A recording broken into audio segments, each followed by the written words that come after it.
السلام عليكم داودي halkani waa telefishinka STN oo idinka imaanaya magaalada Minneapolis ee gobolka Minnesota ku soo dhawaada barnaamij gaar ah oo aan kaga hadlayno qabiilooyin badan oo Soomaali ah oo sheegtay inay Arab yihiin maalmihii ugu dambeeyay waxa baraha bulshada haystay beesha dhexe ee Somaliland oo sheegatay inay Arab yihiin gaar ahaan jufida nabiga ee reer Bani Hashim haddaba maxaa keenay in Soomaalidu ay ka tagaan nasabadooda dadka indhagaradka ah badankooda ayaa aaminsan arintani inay tahay milaha ka soo baxay fikirka wahabiyada ee 30 sano ugu dambeeyay ku faafay dhulka Soomaalida waxayna ujeedadoodu tahay in asalka Soomaalida la tirtiro waxay la dagaalameen afka iyo suugaanta Soomaaliyeed iyagoo yiri heesuhu waa xaraan halka nashiidooyinka Carabiguna ay yihiin xalaal Arabtu waxay rabaan adoonsi cusub laakiin mar haddii Soomaalidu nasabkoodii ka tageen soo ma habboonayn inay sheegtaan reer Bani Israa'iil oo ah shacabka Ilaahay doortay barnaamijkani waxaan ku eegaynaa yaa la dheeraysan reer Quraysh iyo reer Bani Israa'iil marka laga eego Quraanka su'aashan iyo kuwa kaleba waxaan weydiinaynaa saxafi Awaala Deyr oo ku xeeldheer arrimaha diinta waatahay Awaale waad aragtay hordhici Quraanka labada reer yaa kula dheeraysan cabsi daraad ma santahay su'aasha horta aad la yaab u leh su'aasha iyo sida sheegtayna aad hordhaca qiimaha badan ku sheegtayna waxa weeye waxa keenay qabiilooyinka Soomaalida ee hadii imika ku sii qulqulaya in ay Arab noqdaan marka su'aasha waxa weeye hadii bal meel la tagay nasabadaada ka guurtay in aad muxuu ahaa meel wanaagsan oo laandheeranimo aad tagto labada reer Quraanku sida uga kala sheekeeyay martabada iyo sida Quraanka ugu jiraan erka iyo dhulka bay isku jiraan waxaan maqlayaa mal dhaweyd la soo diray sheekh Layra Berberaawi oo reer Hargeysa oo leh muxuu ahaa in Quraysh Ilaahay baa doortay halkaas oo been cad ah meel Ilaahay ku doortay Quraysh horta ma jirto Quraysh nabigu baa ka dhashay Quraankii nabigooda lagu soo dejiyay ayaaba ka sheekeynayeen ku xaqrayn marka la eego reer Bani Israa'iil marka horta bal waxaan eegaynaa su'aasha diiwaan oo ka jawaabaya labada reer Quraanka ayaa ku laandheeraysan baynu eegaynaa Quraanku hadda waxa uu ku soo degay sidaad ogtahayba Nabi Maxamed alayhi salaatu wasalaam oo reer Quraysheeda marka la eego bulshada wacyigeeda iyo heerka ay aqoontu ka taagan tahay Quraanku waxa uu reer Bani Hashim ama maxanu reer Quraysheedan idaahdee oo reerka nabiga waxa uu Quraanku u yaqaanay inay yihiin dad ummiyiina waa dad jaahiliina oo aan waxna qorin waxna akhriin jaahilimadu tii aqliga maaha eegmka awiyadeenii horeba waxa may qori jireen waxna ma akhriin laakiin de aqligoodii iyo saqaafadii iyo suugaantii iyo gabaygii iyo fikirkii way wateen laakiin bulshada waxa lagu eegaa literacy-ga percentage-ka ay yihiin ay wax qori karta waxna akhriin Quraanku wuxuu ku sheegay inay yihiin niman ummiyiina oo aan waxna qorin badankoodu waxna qorin waxna akhriin oo nabiga alayhi salaatu wasalaam laftirkiisu ku jiro waxa uu yiri huwa alladhi ba'atha fil ummiyiina rasuula ilaahay waa ka kuwa ummiyiinta aan waxna qorin waxna akhriin rasuulka soo dhex saaray ma garatay آيات كلا يدنا جرتها وقل للذين أوتوا الكتاب والأميين أسلمتم واحد كتير هذا ده كتاب كل سيئة كتابك ربني إسرائيل هي النصارى ده يكون أميين تا ما قرأت قرآنكو وحا كلو حتاوي يقانا إن يهين كوان وحبك لقرني وقال الذين لا يعلمون كبوا في القرآن كله ولا شيء هذا قريش marka Quraanku muxuu sheegay in ay literacy-ga yaani in ay dadkan ahaayeen dad jaahiliina oo ummiyiin ah heerka uu muxuu xagga waxbarashada iyo dadka wax qoray iyo wax akhriya reer Bani Israa'iil ka taagnaayeen Quraanku wuxuu sheegay Quraanku wuxuu yiri bad kamida ayaa umiyiin ah. aayadana cadaynaysa waminhum ummiyuuna laa yaclamuuna alkitaaba ilaa amaaniya. waxaa ka mid a qaybtii hadda bartaka ama kala barka amaha waxaa ka mid a reer bani israa'iil in yar oo aan ummiyiina oo waxna qorin waxna akhriyin oo kitaabka tawraadeed aanan garanaynin oo raacaya un waxa beenta quraanka looga muxuu kitaabka looga soo sheegayo. ma garatay?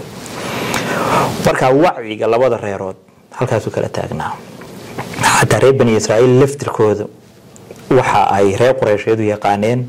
inay yihiin dad ummiyiina oo jaahiliina oo aan waxna qorin waxna akhriyin.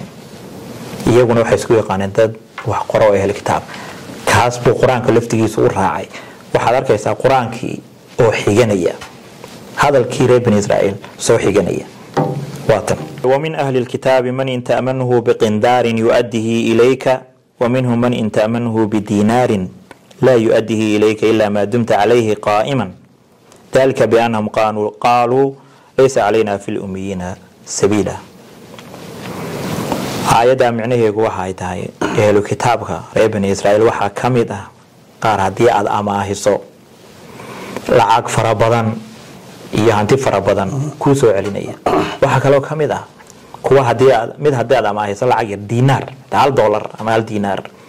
aan ku soo celinaynin ilaa dul taagnaato oo ku noqnoqoto. sababta ay taa u sameynayaan waa maxay? ayuu yiri way waxay yiraahdeen laysa alayna fil ummiyiina rasuul sabila. dadka ummiyiinta jaahiliinta waxna qorin waxna akhriin wax jid ah oo nooga banaan ma jiro. yaani maadaama ay jaahiliin yihiin ده حوله waa aan iska cuni kana wax dambiye naga soo gaaraya. hadalkii ay aaminsanayeen ayuu Ilaahay soo xigtay. ma garatay? marka wacyigii labada reerood aayadahan badani waxa ay sheegeen inay yihiin ummiyiin qaar wali waxa kuwaan waxba kala garanaynin laakiin dadkan kala yihiin reerkan kala yihiin reer muxuu ahaa ehlu kitaaba oo waxna qoro waxna akhriya. way taas waxay xaqii wacyiga bulshada iyo heerka aqoontooda ay gaarsiisan tahay. kutubta marka la eego inkastoo kitaabka quraanku yahay kitaab caalami ah haddana reer Quraysheed nin iyaga ka dhashay oo reer Quraysheed oo Nabi Maxamed alayhi salaatu wasalaam lagu soo dejiyay hal kitaab. reer bani Israa'iilna 3 kitaab oo waaweyn oo Tawraad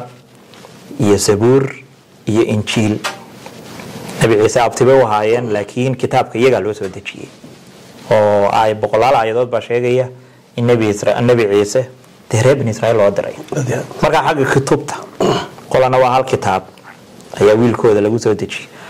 qolana 3 kitaab baa iyaga loo gaar yeelay oo caalami baahayn oo reerkan kaliya baa 3 kitaab lagu soo dejiyay. ma garatay? ya suuradaha marka waxa lagu kala magacaabay suurad baa hal Quraysheed reer Quraysheed suurad baa lagu magacaabay suurada la yiraahdo suurada ay reer Quraysheed ee liila fi Quraysh la yiraahdo Soomaalidu taqaano. iyaga qoyska la yiraahdo reer Al Imran oo reer bani Israa'iil ah suurada labaad ee ugu dheer ayaaba magaceeda la yiraahdaa Maryam oo alayhi salaatu wasalaam Nabi Ciise hooyadii iyaduna gabadh reerka ka dhalatay reer bani Israa'iil suuradan oo suurada dhaadheer ah ayaa lagu magacaabay. halkaasna way ku kala tageen shakhsiyaadka aan nabiyada ahayn. markaan eegno nabiyada reerkan ka soo baxay waynu ogna reer Quraysheed hal nabi baa ka soo baxay alayhi salaatu wasalaam nabigeena Maxamed. iyagana de way trabeeshay oo traba male oo dhowr iyo toban lagu oo waliba waxaad maqli jirtay 4.5 ma maqli jirtay nabiyadoodii markay muxuu ahaa Ciise marka lagu daro 0.5 buu noqonaya maadaama ay abtiyo yihiin oo iyaga loo soo diray. halkaas nabiyadana waa ku kala tageen oo ku kala laandeerayeen. waxa haray shakhsiyaadka aan nabiyada ahayn ee magacyadoodu oo quraanka ku soo muxuu ahaa ku soo arooray. reer Quraysheed waa labo وسيد بن حارثة oo iyo Abu Lahab oo reer bani Hashim inta iyaga waa soo Quraysh laakiin iyaga waa farabadan yihiin laakiin waxaan ka xusi karnaa Uzayr kii ay yiraahdeen waqaalo muxuu ahaa Uzayr ibn Allah ay yiraahdeen waxa kamida Saamiri Musa Saamiri waxa kamida Daaluud iyo Jaaluud marka halkaasna waa ku kala tageen tixgelinta marka ay dalabka ay dalbanayaan ee xagga Ilaahay ay wax ka dalbanayaan qisooyinka markaan eegno qisooyin fara badan bari bani Israa'iil ku soo arooray oo ay suuratu Baqara ay kamid tahay qisada Baqarada waxa kamida in muxuu ahaa Tamaa'idada boqolaal qiso laakiin iyaga guud ahaan baa looga waramaa muxuu ahaa reer Quraysheed xagga dalabka tixgelinta marka la eego in xitaa Baytul Maqdis qisada in iyaga loo qabtay waxyaabo badan quraanku de nabi Muuse wuxuu ka sheekeeyay un reer bani Israa'iil wax kale kama sheekeeyo marka badan kala eego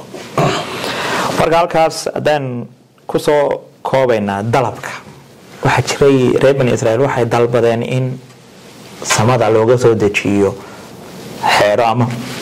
ama harimo maa'ida oo la yiraahdo suuradaas maa'idana iyagay ku magacaaban tahay oo waa qisadooda suuratul Baqara iyagay ku magacaaban tahay waa qisadooda ma garatay way dalbadeen in maa'ida loo soo dejiyo nabi Ciisana Ilaahay buu weydiiyay oo loo soo dejiyay laakiin iyaga waxa jira dalabaad reer Quraysheed laga diido xitaa ay ku xidheen iimaanka inay wax rumeeyaan waxay ku xidheen dalab nabiga ay weydiisteen laakiin waa laga diiday oo waxay yiraahdeen ku rumaysan mayno xitaa in ilaa dhulka ilo burqanaya aad nooga sii dayso ama in aad muxuu ahaa samaysato lagu sameeyo muxuu ahaa beero cinab iyo timir ah oo wabiyadu sida u dhex burqanayaan ku rumayn mayno ilaa aad muxuu ahaa na tusto Ilaahay iyo malaa'igta waxa ay yiraahdeen in aad samada duusho oo hadda baarada yeelato xitaa ku rumayn mayno yiraahdeen hadda muxuu ahaa in baadadka markaad duusho inaad kitaab Ilaahay nooga keento hanuunkayga ku xiran nimankan kalena faakaysi bay Ilaahay weydiisteen in kuwan waa loo yeelay kuwana waa loo diiday aayadu waatan waqaalu lan nu'mina laka hatta tufajjira lana min al-ardi yanbu'a aw takuna laka jannatun min nakhilin wa 'inabin fatufajjira al-anhara khilalaha tafjira aw tusqila as-samaa'a kama za'amta alayna kisafan aw ta'tiya billahi wal malaa'ikati qabila aw yakuna laka baytun min sukhrufin aw tarqa fi as-samaa'i ولن نؤمن لرقيك حتى تنزل علينا كتابا نقرأه طلبك ولا جديدي waxa la yiri waxaad ku tiraahdaa nabi maxamedow hal kuntu illa bashara rasuula war waxaan dalbanaysin daanigu basharin la mid oo rasuulun baan ahay ma awoodi karo inta ku dhaba la weeyri laakiin nabi ciise lagu moodanin war cuntay waxaan samada laga soo dejin karaya lagu moodan waa loo soo dejiyay okay marka awalod labada reerood waxa leedahay way kala fadli badan yihiin waa kala leersay طبعا ها ila waxa Soomaalidu ugu biiraysa arab reer Quraysh soo laandheeranimo ma hadii lagu biirayo rag laandheeraha ku biira ayuu wana kala laandheerisay yihiin way kala fadli badan yihiin reer bani Israa'iil ay wixii waan ka fadilnay waa dadka ugu fadli badan oo fadalnaakum ala alaalamiin oo dadka ugu laandheersan ugu fadliga badan la weey wala qad ikhtarnaahum ala ilmin ala alaalamiin si cilmiyeysan reer bani Israa'iil uga soo dhex dooranay caalamka intiisa kala soo ma aha Soomaalidu marka hadii meel tagayaan meel qaldan bay carabiyaan waxa uu rabaa Allah in aadaan reer bani Israa'iil aadiyad waa taawalo hadaan dhinaca kale ka fiirino reer bani Israa'iil waa dad Ilaahay lacanaday oo Ilaahay u carooday dadka hadii ku biiraan miyaan la oranayn iyaguna saas oo kale loo nacladaya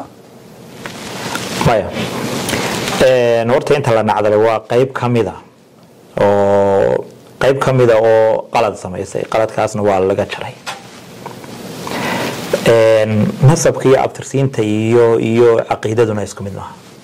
asxaabtiiba waxa ku jira reer bani Israa'iil oo muslina marka waxa noqonaysa un reer bani Israa'iil mid madow oo muslim oo baad noqonaysa kuma xinaada reer bani Israa'iil noqoto inaad gaal tahay maaha micnaheedu oo naclada ku dagayso reer Quraysheed baqaarimka gaalaha jira carabta dad gaalaha jira laakiin taasi laguma waayo carabnimada Soomaalida gaala jira laguma waayo jinsiyada iyo Soomaalinimada iyo isirka laguma waayo gaal baan ahay marka nacdashu waa qayb kamida qaybtaasna waa la ciqaabay qaar baa daayara laga dhigay faahfaahintay marka kuma xidhno marka muhiimadu waxa weeye hadaawada asalkaaga bedelayso dad muxuu ahaa adduunyada wax ku soo kordhiyay kuwa adduunyada ugu fadliga badan dadka Ilaahay doortay dadka fikiraya wax soo saaray kubir ha ku biirin carabta waxa qiraysa ee adoomaha ka dhiganaya saas weey